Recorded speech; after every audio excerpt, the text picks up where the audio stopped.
नमस्कार, मी संघर्ष आणि आपण झकास मराठी पाहतात. झकास मराठीवर आपण ही महाराष्ट्राची विधानसभा निवडणूक कव्हर करत आहोत.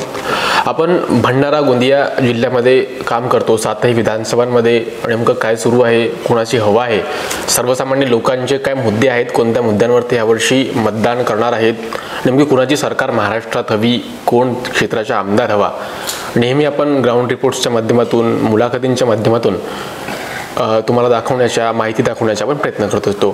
झकास मराठीवर आपण एक नवीन सिरीज आज सुरू करत आहोत, अ डे विथ कॅन्डिडेट. म्हणजे आपण जे कॅन्डिडेट राहतील त्यांच्याशी दिवसभर आपण घालवणार आहोत. सकाळपासून तर त्यांच्या प्रचारादरम्यानची क्षणं सर्व आपण तुम्हाला दाखवण्याचा प्रयत्न करणार आहोत. आमच्या ह्या अ डे विथ कॅन्डिडेटच्या सिरीजचे पहिले पाहुणे आहेत साकोली विधानसभा क्षेत्राचे अपक्ष उमेदवार डॉक्टर सोमदत्त करंजेकर. सोमदत्तजी, स्वागत आहे तुमचं झकास मराठीवर पुन्हा एकदा. थँक्यू. बरं, आजपासून जवळपास 10 दिवस मतदानाकरिता उरले आहेत आणि निवडणुकीच्या रणधुमाळीला सुरुवात झाली आहे. सर्व पक्ष आपापल्या परीनं खूप शक्ती प्रदर्शनं साकोली विधानसभा क्षेत्रामध्ये होत आहेत. हो. कसा भेटत आहे तुम्हाला प्रतिसाद एवढ्या दिवसांपासून? नमस्कार संघर्षजी, स्वागत आहे. आणि तुम्ही घ्या प्लीज, आपण घेऊ. खूप चांगला रिस्पॉन्स आहे सगळीकडून आणि इतकं उल्हासाचं वातावरण. म्हणजे आम्ही ज्या गावांमध्ये जातो दररोज एक 25 ते 27 गावं कव्हर होतात आणि त्यांच्यामधलं प्रेम, आपुलकी बघून इतकं मन भारावून जातं आणि खूप चांगला सगळीकडे प्रत्येक गावोगावी शेकडो लोकांचं तिथे असतात, स्वागत सत्कार, आणि इतक्या चांगल्या त्या शुभेच्छा देतात, इतके पॉझिटिव्ह व्हाइब्स मिळतात, त्याच्यातून एक वेगळीच ऊर्जा मिळते. बरं, महाविकास आघाडी आणि महायुती दोघांची उमेदवार आहात, तुम्ही अपक्ष आहात. अपक्ष म्हणून सुद्धा तुम्हाला कसा प्रतिसाद भेटतो? तुम्हाला याचं कधी जाणीव होते का की मी अपक्ष आहो किंवा मला पक्षाने उमेदवारी नाही दिली? जेव्हा मी गावागावांमध्ये जातो तेव्हा एक जाणीव नक्की होते की 3 उमेदवार लढत आहेत. राष्ट्रवादीचे अविनाश ब्राह्मणकर, भाजपाचे सोमदत्त करंजेकर आणि काँग्रेसचे नाना पटोले, असे व्हाइब्स असे लोकांच्या बोलण्यातून जाणवतात. त्यामुळे अपक्ष असल्याचं मला कधी वाटतच नाही. आणि त्यातल्या त्यात मी उमेदवार आहे हेही नाही वाटत. म्हणजे ही जनतेची निवडणूक आहे आणि त्यांनी इतकं डोक्यावरती घेतलंय, मी फक्त आहे असं. ते आपण मुंबईला ते लोकलच्या इथे म्हणतात ना की तुम्हाला बस प्लॅटफॉर्मवर जाऊन उभं राहायचं आहे, तुम्ही आपोआप चढाल, आपोआप उतराल.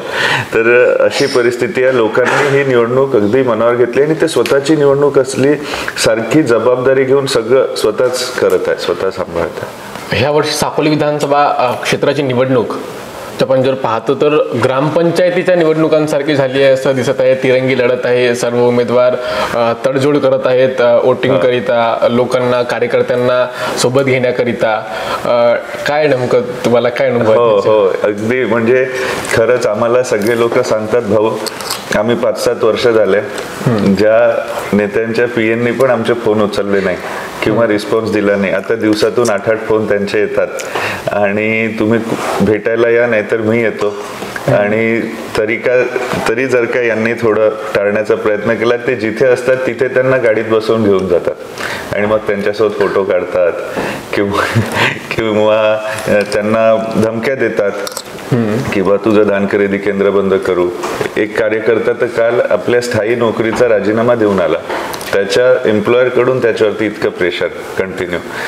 तर लोकांच्या मनात खूप भावना आहे. पण हे मी तर या लोकांना स्टार प्रचारक मानतो. आपले जे असे करतात ना, फक्त भाजपचेच नाही तर जवळपास सगळ्या पक्षांचेच माझ्यासोबत आहेत.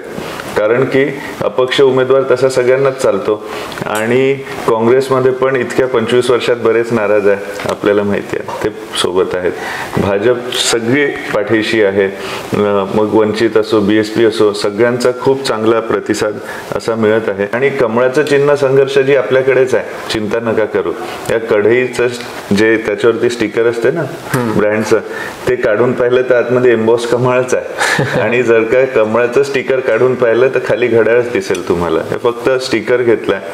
लोक काही एवढे, त्यांना सगळं कळतं, लोकांना सर्व कळतं एकदम. काही दिवसाआधी महायुतीचे उमेदवार अविनाश ब्राह्मणकर यांच्या चुनाव सभा होती. त्या सभेला प्रफुल्लभाई पटेल, डॉक्टर परिणय फुके आणि इतर महायुतीचे घटक पक्षातील नेते उपस्थित होते. त्या प्रचारादरम्यान भाषण देताना डॉक्टर परिणय फुके आपल्या भाषणामध्ये म्हणाले की इथं ज्या ठिकाणी ज्यांच्या खूप मोठ्या मोठ्या शिक्षण संस्था आहेत, ते लोकांना मदत करत नाही, गरीब मुलांना शिक्षण देत नाही. आणि इव्हन त्यांनी एकही आरोप केला की मागच्या निवडणुकीला म्हणजे 2019च्या निवडणुकीला ते जेव्हा उमेदवार होते महायुतीचे कमळाच्या चिन्हावर, त्यावेळी आपले बाबासुद्धा ह्या ठिकाणी तयारी करत होते आणि कुठंतरी आर्थिक लेवाणघेवाण झाली असे सुद्धा आरोप केले. आता आणि त्याचा काही इफेक्ट तुम्ही समाजात फिरता, कोणी 4 लोकांनी तरी ही गोष्ट सत्य मानली असं वाटते का तुम्हाला? नंबर 1. नंबर 2, याचा फायदा आम्हालाच होत आहे की हे कोणत्या स्तरावरती जाऊन किती खोटं बोलतात असे व्हिडिओ सगळीकडे व्हायरल होऊन राहिले. कारण की या जनतेला सगळ्यांना माहिती आहे की कुठेही गावात काही कार्यक्रम असो, काही चांगले वाईट प्रसंग असो, कोणती काही गरज असो, तर कोण मदत करते, कोण देण्याचं काम करते, कोण घेण्याचं काम करते, हे सगळ्यांना माहिती आहे. म्हणजे आता जे धमकवत आहे ना, किंवा मी तुला कॉन्ट्रॅक्ट दिले होते त्याचे एवढे % मला आत्ताच्या आत्ता आणून दे, नाही तर त्याच्या फोटोत दिसायचे नाही, आणि असे सगळे कार्यक्रम चालू आहे. तर लोकांना माहिती आहे कोणाचे घेण्याचे काम आहे आणि कोणाचे देण्याचे काम आहे. आणि त्या दिवशी ते जे काही बोलले ना, हे म्हणजे त्यांच्यावरती इतके उपकार आहे माझ्या वडिलांचे की एकदम 101% ही निवडून येणारी सीट होती. हे साकोली विधानसभा मतदारसंघात सगळेजण बोलतात, सगळ्या पक्षाचे सगळे प्रमुख नेते आणि तळागाळातला कार्यकर्ता पण, की बाबा अपक्ष पण उभे राहिले असते तर 101% निवडून आले असते. तरी यांच्यावर उपकार करून, आणि तेव्हा यांनी काका काका हातपाय जोडून हे सगळं केलं. त्याच्यानंतर तन मन धनानी यांच्या मागे उभे राहिले. लोकांना माहिती आहे ना हे. आणि त्याच्यानंतर हे असं बोलत आहे ते जसे आपले कर्म असतात तसे बरोबर फळं मिळतात, आणि ते कधी त्यांना त्याचे फळं मिळतील बरोबर. खासदार प्रफुल्लभाई पटेल जे राष्ट्रवादी काँग्रेस पक्षाचे कार्याध्यक्ष आहेत, त्यांच्या आणि तुमच्या परिवाराचे खूप जवळचे संबंध असल्याच्या चर्चा आहेत. हो. आणि ते ह्या वर्षी महायुतीकडून आहेत. महायुतीचे अविनाश ब्राह्मणकर काही दिवसांआधी त्यांच्याच पक्षामध्ये होते. त्यांच्याशी तुमचं कधी बोलणं झालं प्रफुल्लभाईंशी? काय म्हणाले ते? त्यांचे आशीर्वाद घेतले का नाही तुम्ही? भाईजींचा नेहमीच आमच्यावरती आशीर्वाद राहिलाय. माझ्या वडिलांची पहिली नोकरी लेक्चरर म्हणून धोटेबंधू सायन्स कॉलेज, ज्याचे ते मला वाटते तेव्हा सचिव होते, आणि सगळे त्याचे ते सर्वात गोंदिया एज्युकेशन सोसायटीचे, तिथे पहिली माझ्या वडिलांची नोकरी राहिली आहे. त्याच्यामुळे माझ्या वडिलांच्या मनात त्यांच्याबद्दल वेगळाच आदर आहे. म्हणजे जसं तुमच्या मनात जो तुम्ही किती मोठे झाले तरी तुमचे जे प्रायमरी स्कूलचे मिडल स्कूलचे शिक्षक आहे त्यांच्याबद्दलचा आदर आयुष्यभर असतो, तसा आदर माझ्या वडिलांच्या मनात भाईजींबद्दल आहे, आणि नॅचरली तो आमच्या मनात पण आहे. मी म्हणजे इलेक्शनच्या काही 2-3 आठवडे आधी जाऊन, माझा वाढदिवस होता तेव्हा मी त्यांचा जाऊन आशीर्वाद घेतला होता. पण तेव्हा मी इच्छुक उमेदवार होतो हे त्यांना माहीत आहे, आणि त्या स्वरूपाच्या आमच्या चर्चा झाल्या. माझ्या वडिलांनी मला एवढंच सांगितलं की तुला जे करायचं आहे कर, पण आधी जाऊन एकदा भाईजींशी भेट घे, त्यांचा आशीर्वाद घे, एवढंच त्यांनी मला एकच सांगितलं होतं. तर मी, आणि ते म्हणाले की ज्या दिवशी आम्ही 2 तारखेला बोलले ते मला की तू आज जाऊन बोलावं असं मला वाटते. मी म्हटलं की आजचे खूप कार्यक्रम ठरले, मी नक्की उद्या जातो, आणि नक्की मी त्यांचा आशीर्वाद घेईल, त्यांच्याशी डिटेलमध्ये चर्चा करीन. मी माझ्या वडिलांना शब्द दिला, त्यांनी मला इन्सिस्ट पण केलं तसं. आणि पण काय, माझे इतके फोन 3 तारखेला, 2 तारखेच्या रात्रीपासूनच, म्हणजे आता आमच्या शाळा कॉलेजेस आहे, दिवसभर AICTच्या डायरेक्टरचा फोन, मग तो मी उचलला नाही म्हणून AICTच्या चेअरमनचा फोन, रात्री 11 वाजता शिक्षण मंत्र्यांचा फोन देशाच्या. तर असे सगळे खूप दबाव होता सगळीकडून. त्याच्यामुळे मी फोन बंद करून मला एका ठिकाणी तरी जाऊन राहावं लागलं. त्याच्यामुळे जोपर्यंत फॉर्म विड्रॉलचे 3 वाजत नाही 4 तारखेला, मला फोन बंद करून एका ठिकाणी जाऊन बसावं लागलं. म्हणून मी भाईजींचा जाऊन साहेबांचा पर्सनली आशीर्वाद घेऊ नाही शकलो, पण मला माहिती आहे त्यांचा आशीर्वाद नेहमी आमच्या सोबत आहे, सदिच्छा त्यांच्या सोबतच आहेत.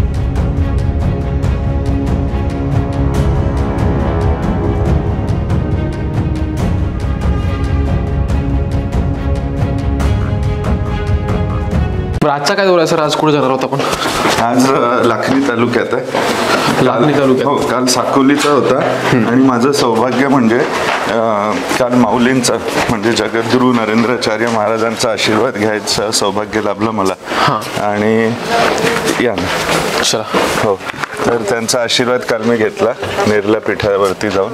आणि काल साकोलीत अगदी एकदम छान दौरा होता. म्हणजे 9 वाजून 59 मिनिटापर्यंत अगदी चांगला रिस्पॉन्स असतो. शेकडोच्या संख्येने प्रत्येक गावात लोक असतात आणि खूप छान वातावरण असं.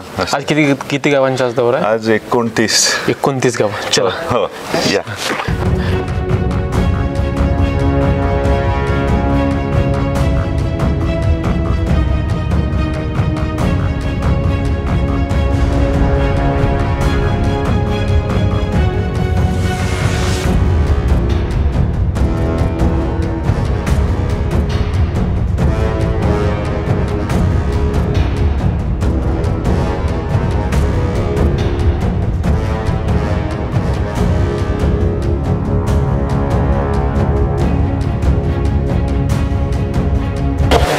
सकाळपासून असाच राहते लोकांचा प्रतिसाद. हो हो, अगदी. आणि मग 10-10:30 इथे पोहोचलं की पहाटे 4 वाजेपर्यंत बैठक आहे, मग घरी जायचं. सत्यपाल भाऊ. दादा, मी सत्यपाल मनोज फुल्ले, आदिवासी आघाडीचा माजी नाही आजी तुम्हाला कुठे काढलं अजून? आजी. बरं, आदिवासी आघाडीचे कोणत्या पदावर होते तुम्ही? साहेब, मी आदिवासी आघाडीचा जिल्हा उपाध्यक्ष म्हणून मी काम करत होतो. भारतीय जनता पार्टीमध्ये. आणि मी भारतीय जनता पार्टीचा बूथ प्रमुख म्हणून 3 वर्ष काम केलं. बरं, का बरं? आता तर भारतीय जनता पक्षाचे इथं उमेदवार आहेत, महायुतीचे अधिकृत उमेदवार आहेत अविनाश ब्राह्मणकर, आणि तुम्ही भाजप पक्ष सोडून अपक्षांसोबत कसं? साहेब, मी 2009 पासून भारतीय जनता पार्टीचा काम करतो. आणि भारतीय जनता पार्टीचा काम करत असताना मी 2019ला आदरणीय परिणयजी दादा फुके यांच्यासाठी मी गावात सक्षम आणि चांगलं नेतृत्व करण्याचं काम केलं. आणि त्यांना 119 मताधिकाऱ्यांना पुढे ठेवलं. पण त्या ठिकाणी काम करत असताना 2024 जेव्हा लोकसभेचा निवडणूक आला, त्या लोकसभेच्या निवडणूकमध्ये राष्ट्रवादीचे जे कार्यकर्ते असायचे ते कार्यकर्ते म्हणायचे की आम्ही वरिष्ठ नेत्यांनी युती केली आहे, आम्ही युती केलेली नाही आहे. म्हणजे आम्ही त्यांच्याकडे मतदान मागायसाठी जात असताना ते आम्हाला अपमानित करून आम्हाला घरी पाठवायचे की वरिष्ठ नेत्यांनी युती केली, आम्ही युती केलेली नाही आहे. ते वरिष्ठ नेते बघतील, आम्ही त्यांना काही करायचं नाही आहे. आमच्या राष्ट्रवादी आणि काँग्रेस हे आम्ही सख्खे भाऊ आहे असे आम्हाला म्हणायचं. मग आम्ही यांच्यासोबत का करायचं काम? तर यावर्षी काय चित्र राहणार आहे आता? चित्र आम्ही अपक्ष आदरणीय डॉक्टर सोमदत्त करंजेकर साहेबांना 42,000च्या लीडनं आम्ही निवडून आणण्याचा प्रयत्न करणार आहोत. 42च का बरं? 42 म्हणजे आता कसं आहे, 3 तिघडी बिघडी सरकार आणि हे जनतेमध्ये भ्रम निर्माण करतात. आम्हाला 42च्या आकडा म्हणजे 42,000च का बरं? म्हणजे 42,000च पाहिजेत आम्हाला लीड. इथं ओरिजिनल भाजप कोणती आहे? ओरिजिनल भाजप आहे आदरणीय बाळाभाऊ काशीवार यांच्यासोबत असलेले सर्व कार्यकर्ते हे ओरिजिनल भारतीय जनता पार्टीचे कार्यकर्ते आहेत. सध्याचे उमेदवार मला ते माहीत नाही.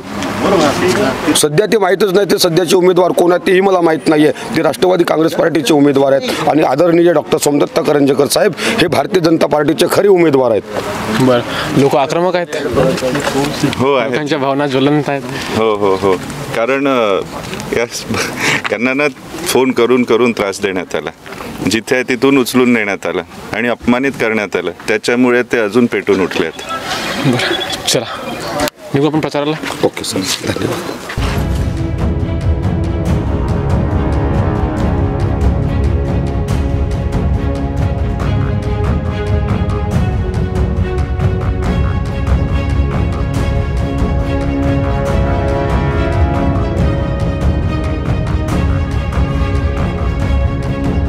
लाडक्या बहिणीचा फायदा आहे कुठेतरी महायुती सरकारला, महायुतीच्या उमेदवारांना होईल ह्या वर्षी चर्चा आहेत. आणि तुम्ही सुद्धा होल्डिंग्स लावलं की लाडक्या बहिणींचे लाडके भाऊ बाळाभाऊ आणि सोमदत्त भाऊ. मग लाडकी बहीण नेमकी साकोली विधानसभा क्षेत्रामध्ये कुणाकडे आहे? लाडकी बहीण ही शासनाची योजना आहे आणि आम्ही मूळ भारतीय जनता पक्षाचेच कार्यकर्ते आहोत. आणि आमचा या योजनेला पूर्ण सपोर्ट आहे. जवळपास 15,000 फॉर्म्स मी स्वतः माझ्या मार्फत तेव्हा भरून घेतले. आणि ही योजना चांगल्या रीतीने इम्प्लिमेंट व्हायला पाहिजे असाच आमचा मानस आहे. आणि त्यासाठी आम्ही काम करत आहे आणि ही आमचीच योजना आहे, त्याच्यात काही हे नाही. आणि फक्त हीच नाही तर बाकी पण अनेक कल्याणकारी ज्या योजना या सरकारने लावल्या त्यांचा सपोर्टच आहे. बरं, आपण निवडणुकीच्या प्रचाराला जात आहात आणि आपण पाहतात की महायुतीचे उमेदवार अविनाश ब्राह्मणकर यांची सुद्धा गाडी तुमच्या लागोपाठोपाठ आहे. तुम्ही दोघेही उमेदवार सोबतच्याच एकाच गावांमध्ये प्रचाराकरिता जात आहात समोर समोर. हो, कारण की आणि त्यांच्या गाडीला आपण ओव्हरटेक केलं की आपण हे बघा महायुतीला मागे टाकत सोमदत्तजी आता समोर आलेले आहेत. आमचे खूप चांगले मित्र आहेत अविनाशजी, तसं काही नाही. हो, त्यांच्या गाडीला आपण ओव्हरटेकही केलाय 100%. आणि 23 निवडणुकामध्ये हा ओव्हरटेक होणार आहे का? 100% होणार आहे. रिझल्ट 23 तारखेला हो, नक्की होणार. आणि ते आपल्या मागेच असतील, कारण की तुम्ही बघा की आधी आमचा शेड्यूल पब्लिश होतो आणि आमचं झाल्यानंतर ते त्याला जसाच्या तसा कॉपी करतात. कारण की म्हणजे जे आमचे नेतृत्व आहे इथे ते आधी आमच्या लोकांना धमकवलं वगैरे सगळं झालं. भाजपाच्याच लोकांना अपमानित केलं, तुमचं धान खरेदी केंद्र कॅन्सल करू, तुझ्या नोकऱ्या जातील, असं सगळ्या प्रकारचं धमकवलं. तरी आता सगळे भाजपाचे कार्यकर्ते आपल्यासोबत उभे आहेत.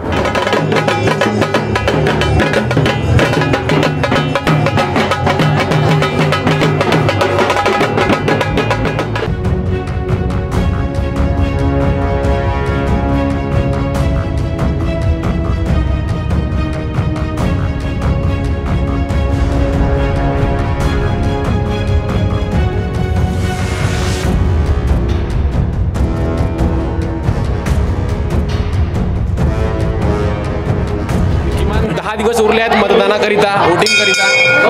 आणि सगळ्यात महत्त्वाचा विषय म्हणजे आमचा विजय हा निश्चित ठरलेला आहे. आणि बघा योगायोग बघा तुम्ही माझा इंटरव्ह्यू घेताय साक्षात माझ्या हनुमंतासमोर. आणि त्यामुळे आम्हाला आशीर्वाद आहे, तो वरचा वालाच आम्हाला सगळं करतोय, योगायोगाने सगळं होऊन राहिलं. आणि सगळीकडून इतका चांगला रिस्पॉन्स आम्हाला मिळतोय. आरत्यांनी ओवाळणं काय, आम्हाला हार गुण वाहणं काय, फुलांचा वर्षाव काय, त्या सगळ्या गोष्टी आमच्यासमोर झाल्या.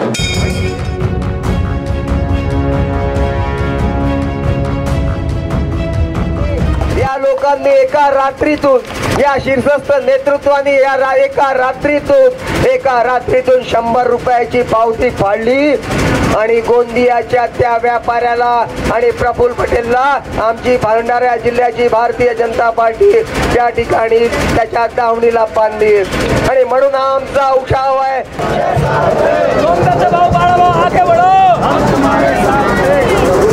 25 वर्ष ज्यांना दिलं त्यांनी हे क्षेत्र भकास करण्याचं काम केलं. आपला भेदचा प्रकल्प आपल्या मुलाबाळांना इथे रोजगार होणार होते, पण फक्त हा प्रकल्प कोणी आणला, त्यांचं नाव मोठं होईल म्हणून श्रेयवादाच्या राजकारणामुळे इथे नानाभाऊंनी हा प्रकल्प बंद पाडला.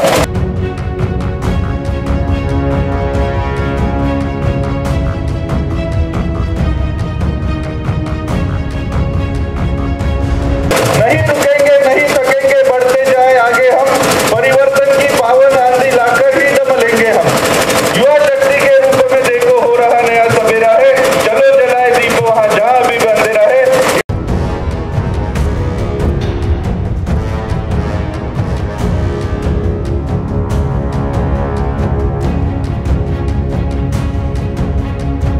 कसा प्रतिसाद आहे, काय बोलतात लोक? आता तर खूप चालायचं आहे आणि खूप चांगला प्रतिसाद आहे. आणि आपण बघाल सगळे मनापासून येत आहे.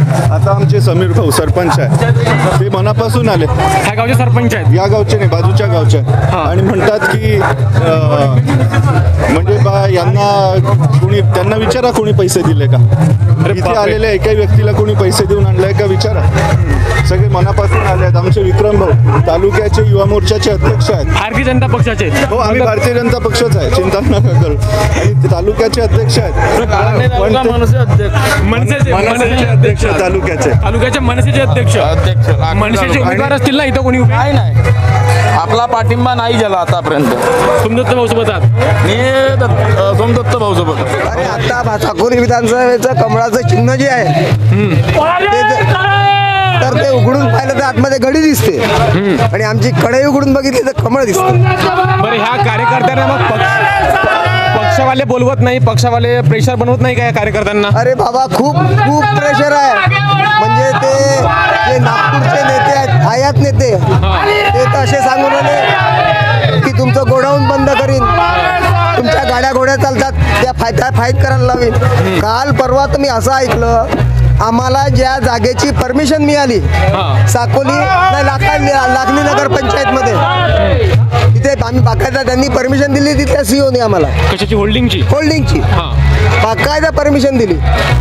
आणि तो फोन करून सांगतोय की भाऊ आमच्यावर खूप प्रेशर आहे, प्रचंड प्रेशर आहे. आता मला कधी कधी हे कळायला मार्ग नाही आहे की हे सरकारी कर्मचारी आहेत, ते नेत्यांच्या दावणीला बांधलेले कर्मचारी. अरे नियमानुसार करा ना, आमचं म्हणणं एकच आहे, परवानगी दिली ना, सांगा स्पष्ट की बाबा परवानगी त्यांना मिळाली आहे, कायदेशीर आहे, ते मी करू शकत नाही.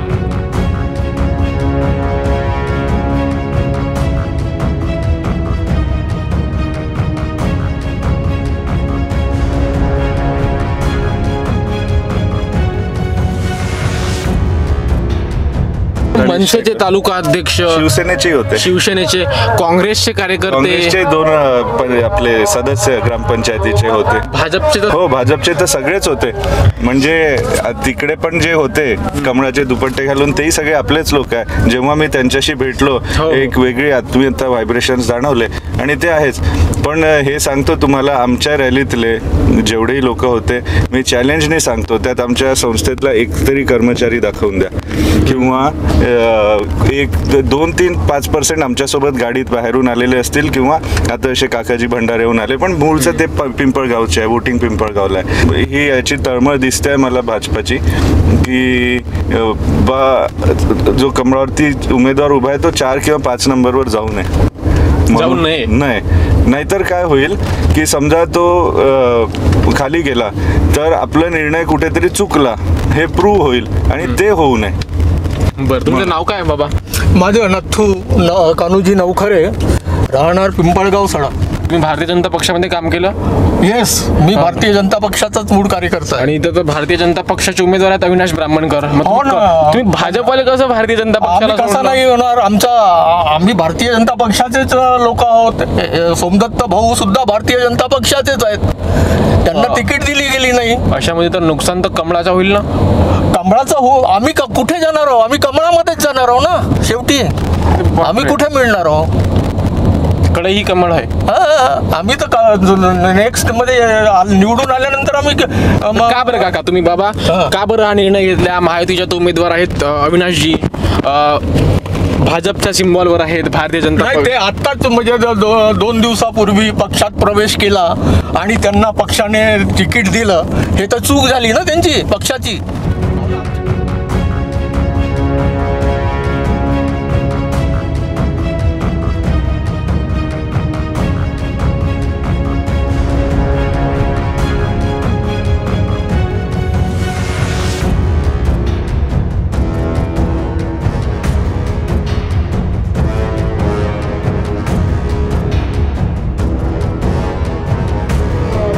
पद्धतीने 2014ला तुम्ही माझ्या मागे उभे राहिला, मतदान रूपी आशीर्वाद दिले, त्याच पद्धतीने माझा लहान भाऊ सोमदत्त करंजेकर याला देखील विकासात्मक दृष्टिकोन आहे, त्याच्या पाठीमागे आपण राहायचं आहे. आणि तुम्हाला मी निक्षून सांगतो, याची जबाबदारी मी घेतो.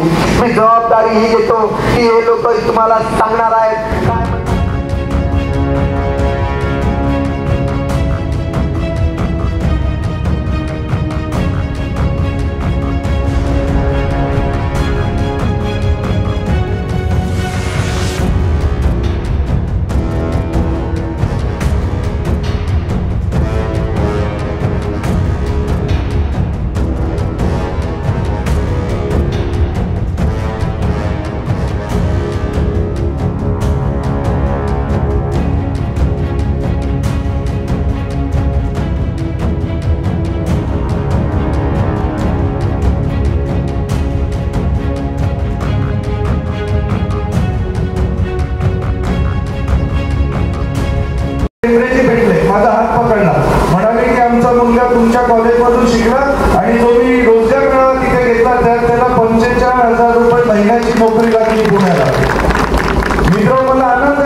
प्रचार यात्रेदरम्यानच महायुतीचे अधिकृत उमेदवार अविनाश ब्राह्मणकर हे सुद्धा लागोपाठोपाठ प्रचार करत आहेत. मी त्यांच्यासुद्धा भाषण ऐकलं. ते म्हणाले आपल्या भाषणामध्ये की डॉक्टर सोमदत्त करंजेकर नवीन आहेत, नौखे आहेत, त्यांना तेवढा जास्त अनुभव नाही.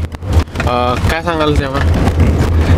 हे बरोबर आहे त्यांचं म्हणणं, पण कोणता अनुभव नाही. मला खरंच अनुभव नाही भ्रष्टाचाराचा, मला खरंच अनुभव नाही भूलथापा देण्याचा, मला अनुभव नाही लोकांच्या खांद्यावर हात मांडून खोटं बोलण्याचा. पण आपण ज्या क्षेत्रात आहे ना, इथे पिण्याचे पाणी पण नाही आहे, इथे बोरवेलला पाणी लागत नाही, इथे सिंचनाचा प्रॉब्लेम आहे. मला अनुभव आहे वॉटर सिस्टीम डिझाईन करण्याचा, मला अनुभव आहे प्रेशर मॅनेजमेंट, फ्लो मॅनेजमेंटचा. त्याच्यामुळे मी माझ्या हातचे कित्येक प्रोजेक्ट मॅनहॅटनचे, न्यूयॉर्कचे, कॅलिफोर्नियाचे, जवळपास सगळ्या स्टेट्सचे, US चे, कॅनडाचे माझ्या हातचे सँक्शन्ड आहेत. त्याचा मला अनुभव आहे. इथे मी ते करेल. हे खोटं बोलण्याचा खरोखर मला अनुभव नाही, हे खरं आहे त्यांचं म्हणणं. आणि माझ्याकडे प्रशासनाचा दांडगा अनुभव आहे. मी कोणत्या पदावर नसलो तरी दरवर्षी 800, 900, 1000 मुलांचं इथे रोजगाराचं प्लेसमेंट करतो, भारतातून कंपन्या आणतो. मग ज्यांना सो कॉल्ड इथे आत्तापर्यंत सत्तेत होते त्यांनी 2 लोकांना नोकऱ्या द्यावंसं नाही वाटलं त्यांना.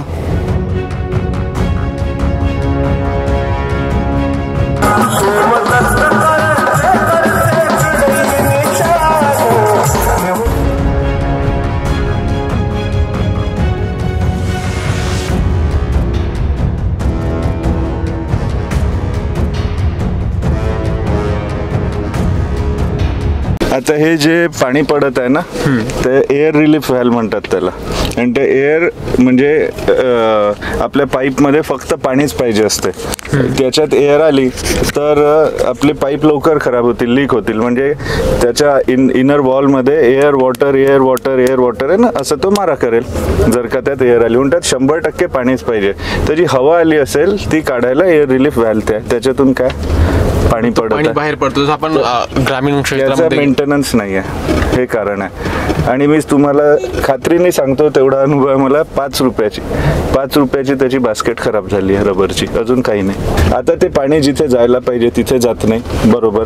मग तिथे गेल्यानंतर त्या गावात परत त्याला पंप लावून वरती टाकीत चढवा. परत त्याला एनर्जी कुठून चालली? तुमच्या आमच्या टॅक्समधूनच चालली. हे एवढूसं ते 5 रुपयाची गॅस्केट म्हणजे ओरिंग म्हणतात त्या रबर रिंगला, ते मेंटेनन्स, टाइमली मेंटेनन्स नसल्यामुळे हा प्रॉब्लेम आहे. दुसरं, आता तिथे पाणी साचत आहे, पाणी पडून तिथे साचत आहे, तिथे मच्छर होतील, बिमाऱ्या होतील, डास होतील, तिथल्या राहणाऱ्या लोकांना चावतील. म्हणजे इतक्या बिमाऱ्या होऊ शकतात की कदाचित कोणीच्या जीवावरती पण येऊ शकेल. नाही तर बिमाऱ्या, मग परत डॉक्टरकडे जाण तो खर्च. रोड रस्त्यांची काय स्थिती आहे? रोड रस्त्यांची नाना भाऊ जिंदाबाद, पाहून घ्या तुम्ही. हे कारण दचके लागून राहिले खूप आम्हाला. हो. आता तरी मी सांगतोय, लाखनी तालुका, तुम्ही लाखांदूर तालुक्यात जाऊन बघा, इतकी वाईट परिस्थिती आहे रस्त्यांची. आणि त्याच्यामुळे ही वस्तुस्थिती आहे. हो, ही वस्तुस्थिती आहे आमच्या क्षेत्राची. आणि फक्त गोड बोलणे तर लोक त्या सगळ्याशी परेशान झाले. राष्ट्रभक्ती ले हृदय में हो खड़ा यदि देश सारा, संकटों पर मात कर राष्ट्र विजयी हो हमारा. क्या कभी किसने सुना है सूर्य छिपता तिमिर भय से, क्या कभी सरिता रुकी है बांध से बन पर्वतों से, जो न रुकते मार्ग चलते चीर कर सब संकटों को, वर्ण करती कीर्ति उनका तोड़ कर सब असुर दल को, ध्येय मंदिर के पथिक को कंटकों का ही सहारा, राष्ट्रभक्ति ले हृदय में हो खड़ा यदि देश सारा.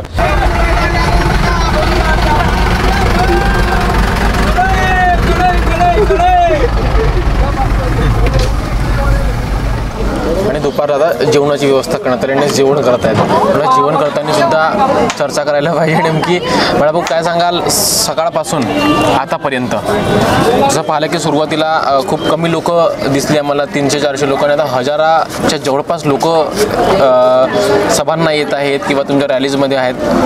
काय सांगाल? काय होतं, सुरुवातीला ही जी लोक आहेत ही सगळी आमच्यावर प्रेम करणारी लोक आहेत. त्यांच्या मनात एक सगळ्यात महत्त्वाचा विषय असा आहे हे आमचा सोमदत्त दादा आहे.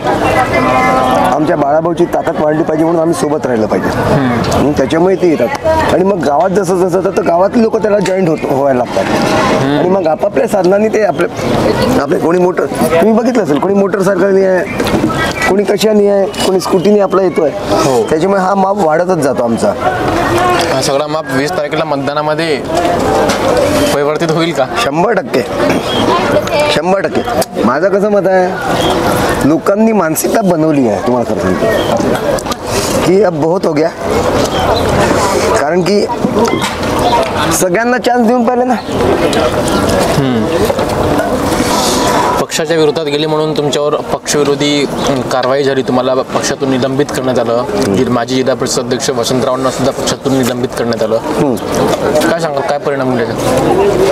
हे बघा, निलंबित होणं हा सगळ्यात महत्त्वाचा विषय. तुम्ही लक्षात घ्या, आमची ही विचारांची लढाई आहे आणि या विचारांच्या लढाईला जेव्हा वरिष्ठ लोक आणि विशेष करून मी सांगतो तुम्हाला, त्याला सगळ्यात जास्त कारणीभूत आमचे देवेंद्र फडणवीस आहेत. तुम्हाला संघर्ष सांगू का, लोकांना आम्ही तिसरा पर्याय दिलेला आहे. अशी अनेक मतदार आहेत की ज्यांना नानाभाऊला मतदान करायचं नाही आहे, या नकली PG बघायला मतदान करायची नाही, त्यांना आम्ही पर्याय दिला आहे पक्षाच्या माध्यमातून. A, B आणि यापैकी दोन्ही नाही, C. आणि एकीकडे आपण भाषणं द्यायचे, युवकांनी राजकारणात यायला पाहिजे, नवीन विचारधारा आणली पाहिजे, आपल्या क्षेत्राचा विकास झाला पाहिजे, तुमच्या अनुभवाचा फायदा झाला पाहिजे, युवकांनी सुशिक्षितांनी सामाजिक क्षेत्रात यायला पाहिजे असं बोलायचं आणि नंतर विरोध करायचा. पण जेव्हा गल्लोगल्ली जाते ना, मी हे एवढी आत्मीयता तुम्ही बघत ही कशी काय, वेगवेगळ्या कार्यक्रम उपक्रमातून असो, म्हणजे भजन स्पर्धेतून असो, त्यानंतर गणेशोत्सव, दुर्गा उत्सव स्पर्धात माझ्या प्रत्येकाच्या घरोघरी संपर्क झाला. मी नाटक, पट, दंडार, कबड्डी, क्रिकेट प्रत्येकाच्या घरी बसलोय, चहा पिलाय. त्याच्यामुळे सगळ्या जनसामान्यात माझा अगदी पर्सनल घर उभा आहे.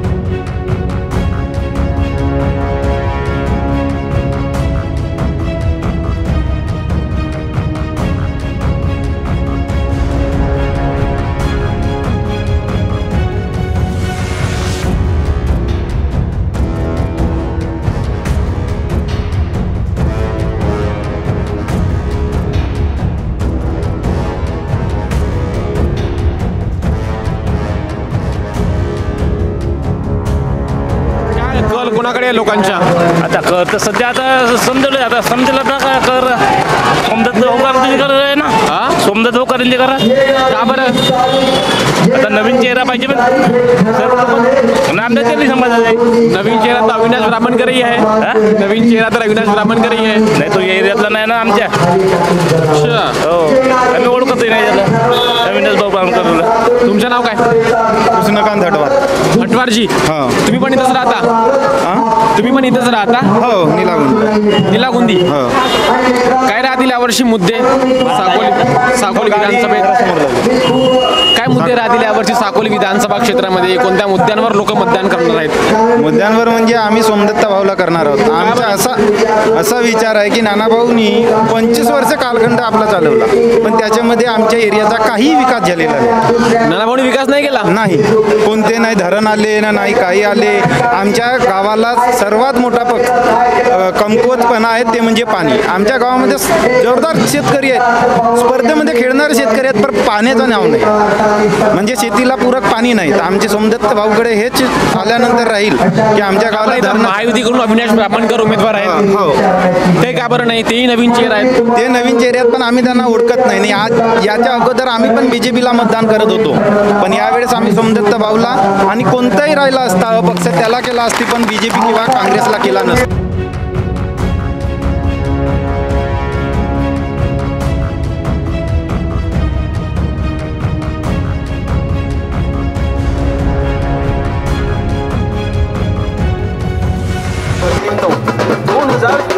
विधानसभा निवडणुकीत साकोली विधानसभेचे युवा कार्यकुशल प्रगतिशील 2024 वेळ सकाळी 6 ते सायंकाळी 6 वाजेपर्यंत.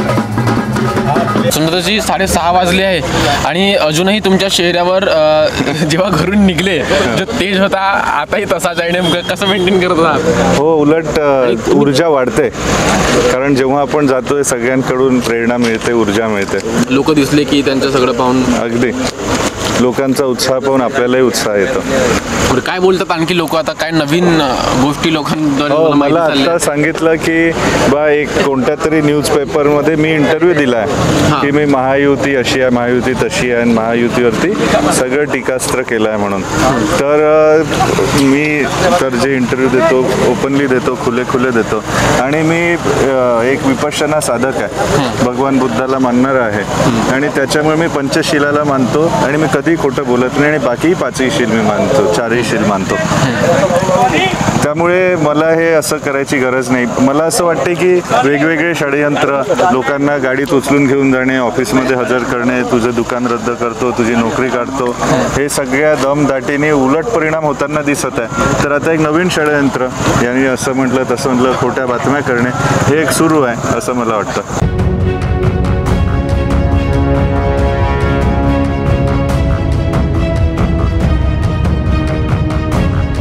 7 वाजत आहेत. आता कसा प्रतिसाद भेटतात लोकांच्या? तुम्ही जसे सकाळी निघले तुमच्या चेहऱ्यावर आज आताही तोच 7 वाजतापर्यंत तोच तेज आहे, तीच एनर्जी आहे. ते कसं आहे, हे सगळ्यात महत्त्वाचं म्हणजे या ठिकाणी एक गोष्ट आपण लक्षात घेतली पाहिजे की लोकांचं हे जे प्रेम, उत्साह आणि त्यांच्या डोळ्यात जो आनंद दिसतो ना, त्याच्यामुळे आम्हाला एक ऊर्जा मिळते. आणि त्या ऊर्जा मिळण्याच्या माध्यमातून आम्ही या ठिकाणी अजूनपर्यंत हाऊ इज द जोश, आम्ही हाय म्हणतो. त्याच्यामागचं कारण हे आहे की लोकांचा प्रतिसाद खूप चांगला आहे आणि लोकांना कळलेलं आहे की ज्या पद्धतीने या साकोली विधानसभेमध्ये उमेदवार, शेवटी निवडणूक ही उमेदवारावर अवलंबून असते. म्हणजे निवडणूक ही सुरू असताना जसं एकीकडे जे आहेत काँग्रेसचे उमेदवार जे आहेत ते 25 वर्षापासून या ठिकाणी वेगवेगळ्या पदांवर आहेत. बरोबर. आणि हे सगळं करत असताना जेव्हा त्यांचा आपण एंड ऑफ द रिझल्ट ज्याला म्हणतो, काय आहे एंड ऑफ द रिझल्ट काय, तर या ठिकाणी असं दिसतं की ठीक आहे, चालून राहिलं.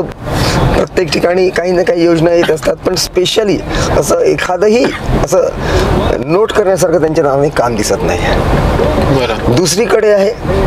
दुसरीकडे विषय असा आहे की जो दुसरा उमेदवार आहे, जो असा आहे तो आयात केलेला उमेदवार आहे सगळ्यात पहिला, तिथेही प्रचंड नाराजी आहे.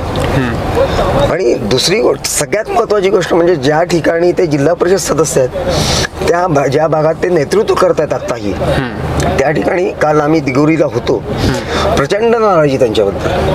म्हणजे मला तर असं वाटलं की दिगोरी गावामधलं, मला वाटतं की 10% त्यांना वोट मिळतात की नाही, इतकी प्रचंड नाराजी त्यांच्यावर आहे.